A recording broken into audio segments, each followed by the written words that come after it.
Assalamualaikum. Selamat malam. Uh, yang dihormati sahabat-sahabat dan juga pegawai PDRM, Inspektor Muhammad Aizat bin Muhammad Syufi'i yang kita jemput pada malam ni berkenaan dengan tugasan berkumpulan bagi kos komunikasi perundingan lah. Jadi berkenaan dengan penugasan berkumpulan ni, jadi tajuk yang akan kita bentang dan juga bincang adalah berkenaan dengan pembentangan kumpulan, pelan dan strategi komunikasi perundingan organisasi. Jadi berdasarkan kumpulan kita ni, jadi projek kumpulan pelan dan strategi komunikasi perundingan organisasi ini. Jadi setiap kumpulan ahli dia untuk kumpulan kami ni tuan, untuk makluman tuan, adalah seramai 5 orang. Jadi saya perkenalkan diri saya nombor metrik 291037 Tuan Ahmad Zainal bin Tuan Ismail. Sahabat saya Muhammad Naufal bin Muhammad Jalani. Seterusnya sahabat saya Muhammad Sazwan bin Saharudin dan Muhammad Nur Hakim bin Nur Hisham. Okey, last kali Muhammad Syarizal bin Muhammad Som. Jadi berkenaan dengan perbincangan kita pada malam ni, jadi tumpuan kita lebih kepada tajuk lah berkenaan dengan komunikasi perundingan. Untuk makluman Tuan Aizat dan juga sahabat-sahabat yang lain, jadi sedikit lah berkenaan dengan komunikasi perundingan ni, dia merujuk kepada proses pertukaran maklumat, pandangan dan juga cadangan lah antara dua pihak atau lebih dengan tujuan untuk mencapai persetujuan bersama lah. Lebih kurang negotiator, orang kata berkenaan dengan rundingan. Jadi berkenaan dengan komunikasi perundingan ni, kita boleh aplikasikan dia sama ada dalam kehidupan kita sehari-hari ataupun dalam tempoh bekerja lah.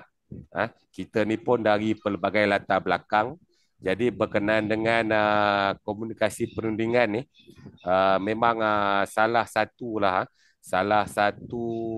elemen yang penting lah, sama ada dari segi seharian ataupun dari segi penugasan lah.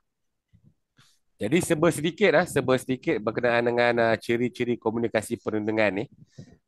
Dia boleh secara dua hala, berasaskan kepentingan bersama, diplomasi, strategik dan juga keterbukaan lah. Jadi tujuan komunikasi perundingan ni adalah untuk mencapai persetujuan dalam isu-isu tertentu, mengurangkan konflik melalui jalan damai, membina hubungan baik antara pihak-pihak terlibat dan juga untuk mencapai penyelesaian yang saling menguntungkan. Jadi dalam proses komunikasi perundingan ni, kita mestilah ada persediaan, ada pembukaan, pertukaran maklumat, perbincangan dan juga tawar-menawar, pencapaian persetujuan dan juga susulan lah. Jadi contoh-contoh situasi perundingan ni adalah yang pertama, hubungan antarabangsa, rundingan damai antara negara ke apa benda, industri korporat, rundingan kontrak, perniagaan, gaji ataupun perjanjian kerja, pendidikan, rundingan antara pihak sekolah, ibu bapa. Yang penting sekali pengurusan konflik. Jadi perundingan antara pekerja dengan majikan ni mengenai tuntutan lah. Jadi tanpa kita membuang masa, kita bolehlah teruskan dengan perbincangan kita. Jadi untuk makluman Tuan Aizat dan juga sahabat-sahabat yang lain, Jadi molek sekiranya saya perkenalkan kita punya jemputan ni untuk pembincangan kita, sahabat saya Inspektor Muhammad Aizat bin Muhammad Syafiee. Jadi sekarang ni bertugas di Ibu Pejabat Polis Daerah Dangwangi. Sebelum ni pun pengalaman pun luas dalam Jabatan Narkotik. Banyak pengalaman-pengalaman di negeri Pulau Pinang, di Kuala Lumpur, daerah-daerah dan juga Jabatan Keselamatan Dalam Negeri dan juga Ketenteraman Awam lah. Jadi berkenaan dengan pelan dan strategi komunikasi ni, terutama perundingan dalam organisasi PDRM lah, Polis Diraja Malaysia. Tuan, jadi untuk tajuk perbincangan ni, soalan saya, apakah pendekatan komunikasi strategik yang digunakan oleh pihak polis dalam menangani isu keselamatan awam dan persepsi masyarakat? Jadi walaupun perbincangan kita ni secara santai apa semua ni, jadi kita boleh kupaslah isu-isu apa berkenaan dengan pendekatan komunikasi strategik, isu keselamatan awam dan juga persepsi masyarakat. Okey Tuan, jadi boleh Tuan terangkanlah sedikit pendekatan ni. Baik Tuan, terlebih dahulu Assalamualaikum. Salam kepada Tuan Ahmad Zainal bin Tuan Ismail, iaitu saya punya sifu di dalam KDNKA. Dia banyak bantu saya dalam ilmu-ilmu KDNKA ni. Terlebih dahulu saya kenalkan diri, saya Inspektor Muhammad Aizat bin Muhammad Syafiee. Saya mempunyai experience dalam narkotik selama 9 tahun lebih dan dalam KDNKA masih boleh mengagah. Tuan Ahmad Zainal yang banyak membantu saya lah. Dan seperti mana kita terus continue. Ni sesi, saya anggap sesi dialog lah Tuan ya. Sesi dialog lah. Di antara kita sama-sama kita sharing, acknowledge, sama kita share knowledge. Tuan seperti mana yang Tuan masukkan tadi soalan, apakah pendekatan komunikasi strategik yang digunakan oleh pihak polis dalam menangani isu keselamatan awam dan persepsi masyarakat? Hello, dengar Tuan? Dengar. Teruskan Tuan. Dengar. Loud and clear Tuan, loud and clear. Loud and clear Okey, dia macam ni Tuan. Dia macam daripada pihak polis mengamalkan macam pendekatan ni, komunikasi strategi. Dia merasas kepada perancangan menyeluruh, pelaksanaan terancang dan penilaian berterusan dalam menangani isu-isu keselamatan awam serta membentuk persepsi positif masyarakat. Pendekatan ini dia melibatkan pelbagai strategi. Kita bahagi kepada 3 strategi, iaitu komunikasi penerangan. Kita kupaskan sikit daripada komunikasi penerangan ni. Seperti menyampaikan maklumat yang tepat, jelas dan pantas kepada masyarakat berkaitan isu keselamatan, langkah pencegahan jenayah serta inisiatif yang dijalankan oleh pihak polis. Dan perkara yang kedua, komunikasi pemujukan, iaitu kita kupaskan menggunakan mesej yang bersifat mempengaruhi bagi membina kefahaman, menggalak kerjasama masyarakat serta meningkatkan kesedaran awam tentang peranan polis. Hello Tuan? Ya, dengar Tuan. Boleh dengar. Clear. Cantik Tuan. Yang ketiga, pembina hubungan, iaitu relationship building. Ini antara penting juga, iaitu menjalin hubungan yang kukuh dan berterusan dengan komuniti melalui program libat urus, kempen keselamatan, media sosial dan collab bersama agensi lain. Dengan melalui pendekatan strategik ni, pihak polis bukan saja dapat menguruskan persepsi masyarakat secara efektif, tetapi dengan memperkukuhkan kepercayaan dan legitimasi dalam institusi kepolisian dalam menjaga keselamatan serta ketenteraman awam. Kita bagi contoh untuk situasi yang semua ni, seperti Ops Selamat musim perayaan terutamanya lah. Situasi dia macam setiap kali Aidilfitri atau mana-mana perayaan, kadar kebalangan jalan raya meningkat. So dari segi komunikasi penerangan PDRM, kita akan buat 3 benda. iaitu sidang media dan kenyataan akhbar harian tentang statistik kemalangan. Kedua, hebahan di media sosial PDRM tentang tips pemanduan selamat dan laluan alternatif. Dan ketiga, papan tanda elektronik di lebuh-lebuh raya yang kita nampak di Kesas, Ilik Utara Selatan, untuk yang dipasang untuk mesej peringatan oleh polis. Dengan benda ni kita akan nampak kesan, iaitu kesan yang orang ramai yang lebih peka terhadap keselamatan jalan raya dan maklumat rasmi. Jadi rujukan utamalah untuk soalan yang sesi dialog yang pertama ni, saya rasa takat ni memadai. Tuan, macam mana tuan? Okey tuan? Okey, okey. Tuan, saya bersetuju jugalah dengan pencerahan daripada pihak tuan tadi tu. Jadi Ya, betul. komunikasi strategik ni memang salah satu elemen komponen yang kira penting lah tuan untuk kita tangani isu keselamatan awam dan juga persepsi masyarakat. Tuan bagi contoh tadi Op Selamat, betul tuan Jadi Betul tuan. komunikasi ni memang penting lah tuan. Kalau Betul. di sebelah pihak saja daripada pihak kerajaan atau pihak berkuasa, pihak berwajib, pendekatan-pendekatan yang digunakan tu sama ada melalui siaran media, hebahan, ni penting tuan. Betul lah?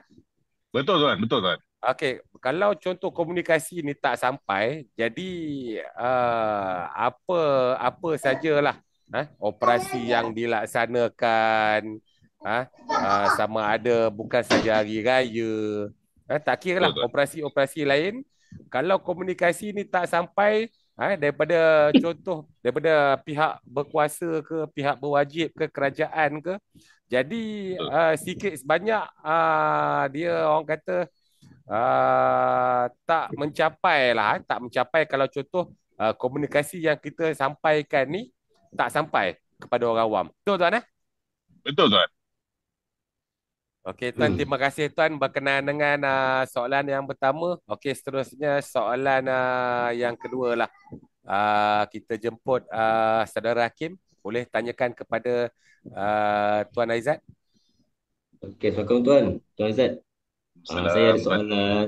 Okey, saya ada soalan. Tuan, bagaimana pihak polis merancang pelan komunikasi semasa krisis insiden berprofil tinggi, Tuan? Ya, saya nak salin sikit. Dia bagaimana pihak polis merancang apa tadi? Okey. Pelan komunikasi semasa Pelan krisis, komunikasi semasa krisis atau insiden berprofil tinggi ya? betul Tuan, betul Tuan. Okay, dia macam ni.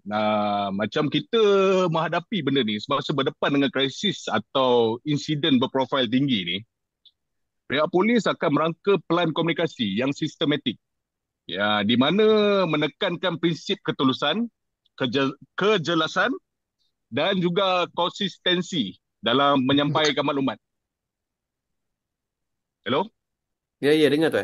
Tuan, dengar tuan. Dengar Tuan. Dengar. Baik, Tuan. Okey, Ya, dia ada empat dengar. perkara antara strategi utama yang dilaksanakan macam kita tailor messaging. Tailor messaging ni macam message yang disesuaikan dengan menyusun message yang sesuai dengan tahap sensitivity situasi itu, bersifat tepat pada masanya dan berfokus kepada menenangkan kebimbangan masyarakat. Sebab kita punya masyarakat nowadays is very sensitive. Kita kena dalam tailor message tu kita kena sampaikan dengan ikut situation tu. Dan perkara kedua, mengimbas sekitaran, iaitu environmental scanning. Kita scanning semua, memantau sentimen masyarakat, liputan media tu, dan makhluk balas awam bagi menilai risiko komunikasi serta mengatur respon yang bersesuaian. Dan perkara ketiga, pelantikan jurucakap rasmi. Macam contoh melantik jurucakap yang kompeten lah, yang ada grade-nya, untuk menyampaikan maklumat secara konsisten. Mengelakkan pencegahan message. Bertindan, nowadays ni banyak hoax, kiri kanan. Orang pala tahu ni banyak. Dan memastikan credibility. Kan? Pala tahu macam kes contoh yang dekat Borneo sekarang ni. Pala tahu banyak. Lebih daripada polis, lebih pada hakim. Lebih pada forensik. Dorang ni yang That's why kita kena cari yang melantik jurucakap yang kompeten supaya kita menarik dengan memastikan kredibiliti organisasi terpelihara. Dan perkara keempat ialah contoh aplikasi teori komunikasi krisis yang menggunakan kerangka macam situational crisis communication theory SCCT. Contoh SCCT lah. Dan teori atribusi tanggungjawab bagi mengawal naratif, mengurangkan salah faham serta membina semula keyakinan masyarakat terhadap polis. Macam contoh melalui pelaksanaan plan krisis ni, pihak polis dapat menguruskan persepsi awam dengan lebih berkesan, mengurangkan potensi panik atau spekulasi. Yang seperti mana yang saya cakap tadi lah. When dah orang kiri dan kanan ni, hoax ni terlampau banyak. Dia buat orang kegugusan orang awam. Dan buat banyak-banyak yang kepala tahu. Dengan kita buat cara ni serta mengekalkan kredibiliti dan legitimasi ni, institusi ni dalam mencabar cabaran lah. Ini dalam menghadapi cabaran klinikal. Contoh situasi lah yang saya ambil dari artikel atau mana lah, yang kalau situasi yang ni, yang seperti di Ukraine dalam tragedi pesawat Malaysia MH17, kalau saya ingat saya pada tahun berapa lah, dekat Ukraine. Okey, pihak polis bersama agensi berkaitan mengadakan sedia media rasmi untuk menyalur maklumat sahih kepada semua media antarabangsa serta mengelakkan kenyataan bercanggah. Langkah ini membantu mengekalkan kita ketulusan lah, mengurus persepsi awam dan menunjuk profesionalism dalam mengenani tangan ni benda yang krisis global ni lah. Selain daripada contoh adik kita yang di Sabah, itu salah satu contoh yang kedua. Itu je. Harap faham. Ada apa-apa nak tanya yang sini? Saya bagi contoh yang ni lah. Situasi ni kita melibatkan yang antarabangsa. Tuan Aizat, tak ada tuan, penerangan yang jelas tuan. Tuan Aizat, saya tertarik dengan yang tuan maklumkan tadi tu berkenaan dengan pelantikan jurucakap rasmi tuan. Yang ni betul, kalau site dari segi PDRM memang ada lah tuan. Daripada pihak kepimpinan kita, dia akan lantik lah jurucakap rasmi apa semua ni supaya apa saja info yang kita sampaikan ni jadi tepat, tak macam pada masa sekarang ni. Kalau kita tengok sama ada di media sosial ke Facebook, Twitter, sekarang ni TikTok, yang kita tengok sekarang ni netizen ni, dia pula lebih kepada pihak berkuasa. Dia lah jadi polis, dia lah jadi lawyer, semua sekali. Pakar forensik semua kan. Semua sekali. Jadi ini tuan, ini kira perbincangan secara menyeluruh. Benda-benda ni semua akan jadi bagi impak ataupun persepsi yang tak baik lah tuan. Budak-budak zaman sekarang ni apa semua ni, kalau kita tengok tak berdasarkan fakta, ikut mulut je. Rasa mulut nak cakap macam tu, dia akan cakap lepas. Dia tak kira impak dan sebagainya.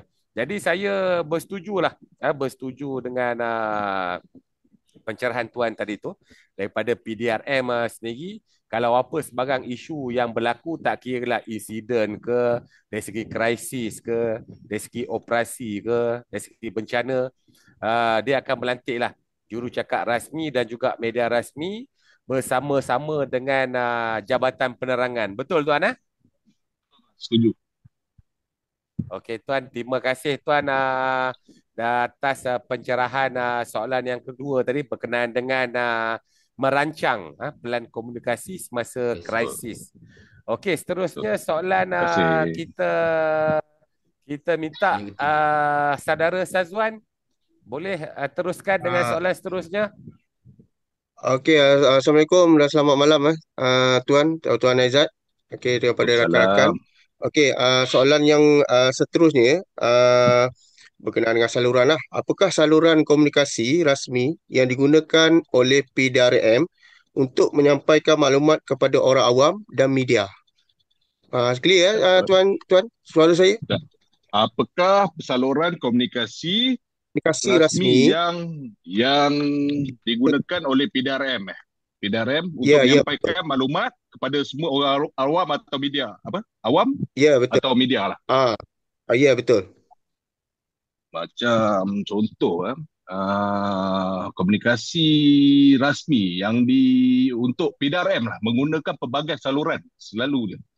Saluran komunikasi rasmi ni memastikan macam penyampaian maklumat kepada masyarakat dan media berlaku secara telus, pantas seperti mana yang elemen-elemen tadilah. Telus, pantas dan keberkesanan. Antara saluran utama yang digunakan ni lima perkara lah. Lima perkara ni terdapat lima lah antara saluran utama. Iaitu laman web rasmi PDRM, iaitu menjadi pusat maklumat berkaitan kenyataan, laporan dan pengumuman penting, iaitu inilah laman web rasmi PDRM. Yang kedua, dari segi media sosial rasmi, platform seperti Facebook, X Twitter, Instagram. Twitter saya tak pasti sama ada tu, sebab saya tak main Twitter kan. Macam Facebook ada, Instagram, TikTok dan YouTube. YouTube. TikTok Digunakan hangatlah, untuk Tuan. TikTok ada lah. TikTok memang banyak. IPD, semua IPD setiap negeri ada Ya, betul. TikTok. Ada dah tu. Dan digunakan untuk interaksi lah, benda macam ni. Interaksi dua hala seperti mana ASP Tuan Ahmad Zainal maklum tadi. Interaksi antara dua hala, hebat pantas lah. Dia yang bagusnya social media ni sekarang ni nowadays ni, dia macam fast media. Generasi sekarang ni kita fast media. Apa-apa mesti kalau ada berlaku apa-apa bencana, contohlah di pihak orang awam, berlakunya bergaduh-gaduh. TikTok tahu dulu daripada polis. Kita tengok, daripada ni kawasan kita ni. Kan, kita pun lambat tahu. Fast media, begitu fast media lah. Benda yang hebat pantas ni, dia meningkatkan capaian halayak pelbagai lapisan. Bukan kita je, budak-budak nowadays pun, budak pegang handphone pun budak tahu. Tanya anak saya umur 4 tahun tu, tengok apa? Tengok TikTok. Kan? Betul. Dan yang ketiga pula, sidang media dan kenyataan akhbar lah. Benda ni, kenyataan akhbar ni kita orang panggil apa? Macam traditional media, media traditional lah. Macam itulah. Iaitu medium formal untuk menyampaikan maklumat penting, mengurus persepsi awam, serta menjawab persoalan daripada pihak media. Maksudnya, sekiranya apa-apa, kita keluarkan kenyataan media daripada pihak PDRM ni. Dan keempat, iaitu aplikasi mudah alih, mobile apps, iaitu seperti mana PDRM ada buat. Aplikasi Volunteer Smartphone Patrol, PSP. Saya rasa tuan-tuan pun pernah dapat kot di mana meet and greet antara polis dengan masyarakat di mana-mana mall. Kita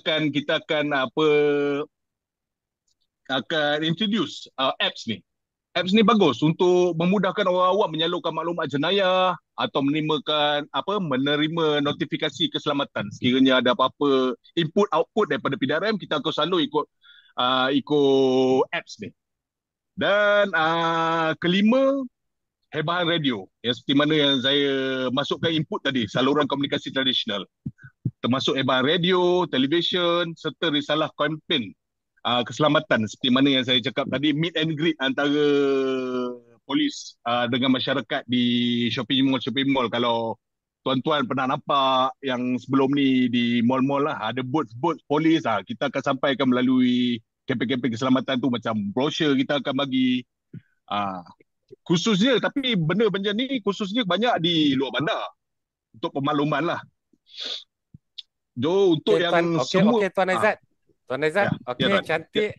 Untuk berkenaan dengan saluran, kita pun sudah dah maklum dah. Laman web rasmi ada, media sosial, sedang media, aplikasi VSP dan juga saluran. Okey, kita teruskan dengan soalan seterusnya, Saudara Naufal. Okay, Assalamualaikum Tuan. Waalaikumsalam. Tuan, macam mana di pihak Tuan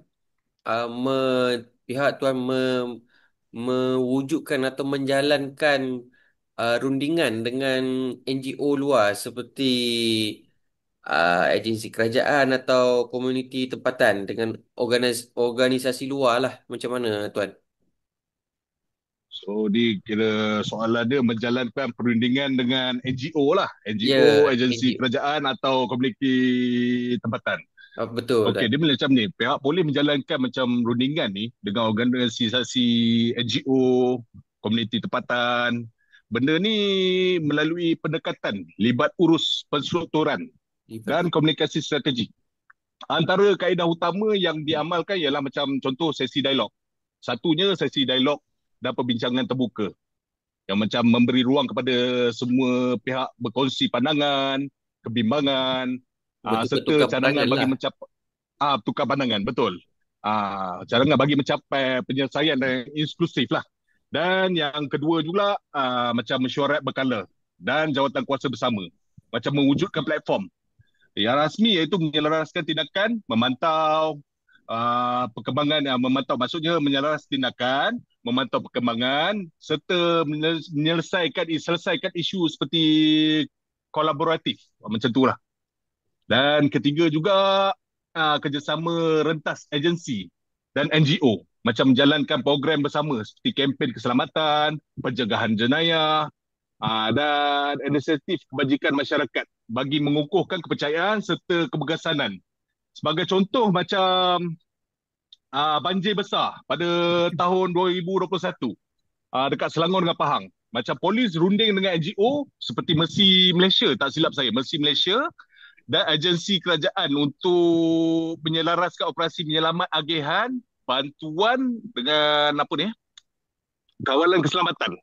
Ya. Polis juga sama NADMA bomber rela dengan angkatan tentera dengan NGO. Kalau salah betulkan saya Tuan Zainal. Betul lah tu Tuan. Rasa rasa Kan? rasa soalan daripada sahabat kita tadi tu. Jadi berkenaan dengan perundingan polis ni memang kita dapat terima dengan jelas lah. Daripada sesi dialog, mesyuarat berkala, kerjasama, pendekatan Betul. win-win situation dan juga pembinaan hubungan jangka panjang lah. Okey Tuan, Betul, jadi Tuan. kita teruskan dengan soalan seterusnya. Saudara Syah. Syah boleh teruskan dengan soalan nombor 5? Okey, baik Tuan. Assalamualaikum yang dihormati Tuan dan selamat petang. Saya ingin bertanyakan soalan, apakah protokol komunikasi yang digunakan dalam pihak Tuan dalam PDRM yang diamalkan semasa berurusan dengan organisasi yang mempunyai kepentingan bertentangan? Dia macam melibatkan semasa berurusan dengan organisasi mempunyai kepentingan bertentangan ni, pihak polis akan mengamalkan protokol komunikasi yang menekankan etika lah, etika ketulusan dan profesionalism. Antara elemen-elemen yang utama yang kita akan gunakan adalah seperti komunikasi neutral dan berasaskan fakta untuk sampaikan mesej secara objektif tanpa memihak, berlandaskan maklumat sahih dan data rasmi bagi mengelakkan salah tafsir. Dan yang kedua pula pelantikan pegawai perhubungan rasmi, iaitu seorang yang diberi mandat sebagai saluran komunikasi tunggal untuk memastikan konsisten mesej dan mengelakkan pencanggahan maklumat. Dan yang ketiga, penggunaan saluran rasmi. Segala komunikasi yang dijalankan melalui medium rasmi seperti surat menyurat, mesyuarat berjadual serta sidang media rasmi. Dan keempat pula, pematuhan kepada garis panduan kerajaan dan perundangan, termasuk yang mematuhi Akta Rahsia Rasmi USA, dasar komunikasi kerajaan serta prosedur operasi standard iaitu SOP yang ditetapkan.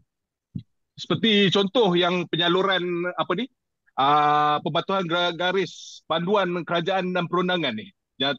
Contoh dari segi penyaluran maklumat semasa pilihan raya umum PRU.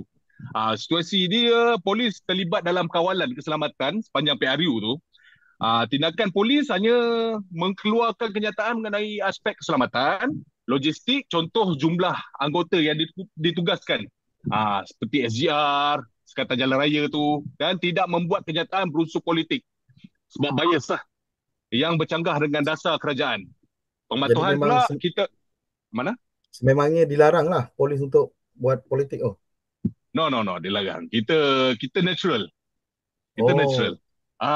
Kita natural. Untuk pematuhan tu kita natural dan patuh pada garis panduan yang dikeluarkan oleh SPR dan Dasar Komunikasi Kerajaan. Dan Okey, perkara baik. kelima, Okey Tuan, sorry to interrupt. boleh. Kita masa tak banyak. Saya rasa boleh Tuan Zainal boleh ajukan satu lagi soalan. Lepas tu boleh kita terus ke penutup lah sebab kita pun masa Zainal. dah tak banyak, dia dah naik noti 10 minit dah. Oh, dia ada masa. Okey. Dia ada masa Oh, kan? Boleh. oh, Boleh tak masa. tak sedar Tuan. Tak sedar. Yang ni Tak yang ni sedar. bertanya tu, yang ni bertanya Tuan jawab. Tuan jawab yang ni bertanya. Itulah. Okey Tak Tuan. apa, tak apa. Okey Tuan. Soalan, Jadi soalan terakhir. kira okey, jadi Daripada Tuan lah, Tuan Zainal. berkenaan okey, terima kasih. Jadi berkenaan dengan komunikasi perundingan ni Tuan.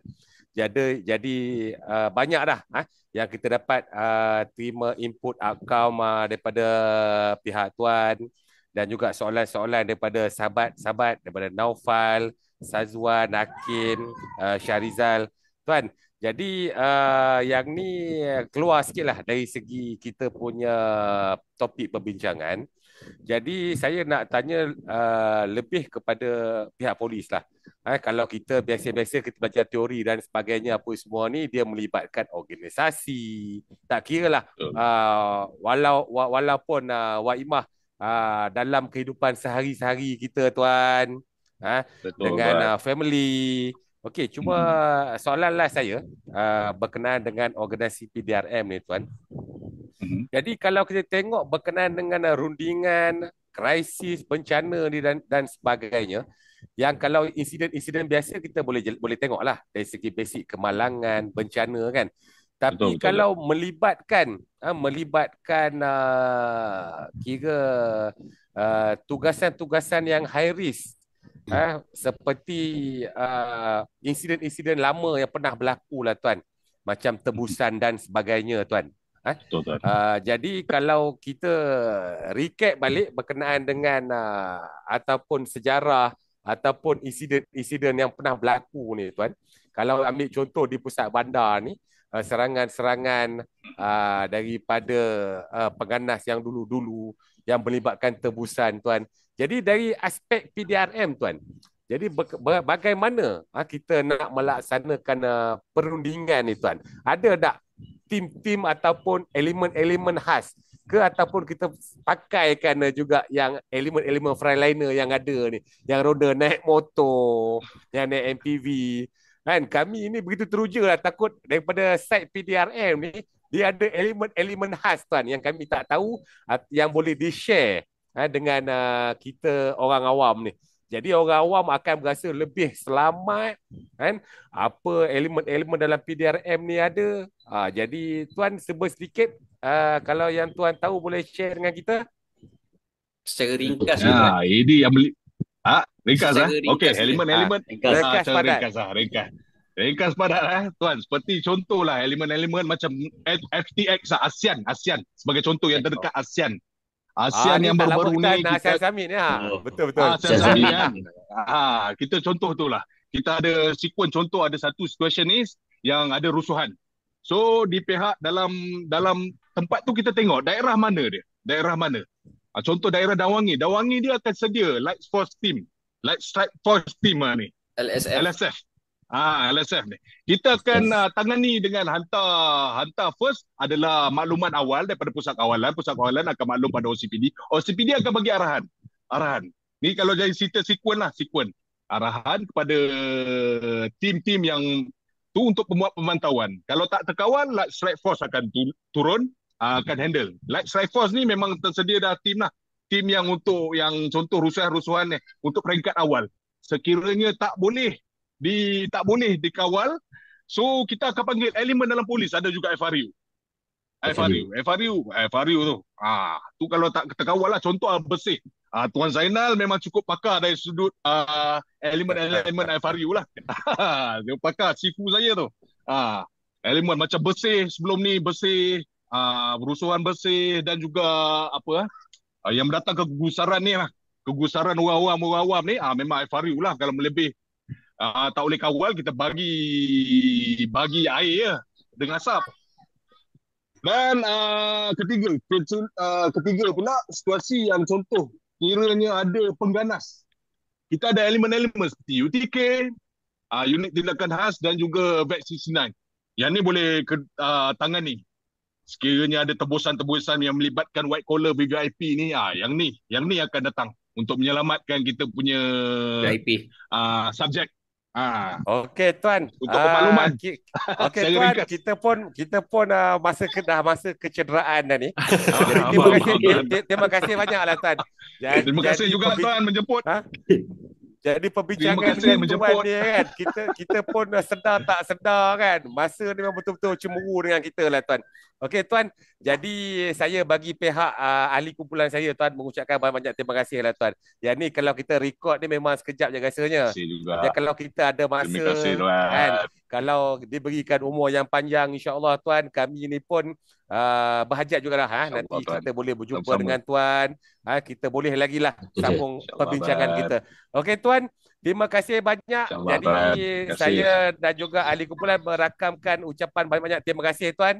Sekali lagi tuan, terima kasih. Terima kasih Jumpa kembali lagi, juga tuan. kepada tuan Sifu saya, Sifu. Terima kasih tuan. Okey, terima kasih tuan, banyak terima kasih tuan. tuan. Terima kasih tuan. Terima kasih banyak semua. Terima kasih tuan.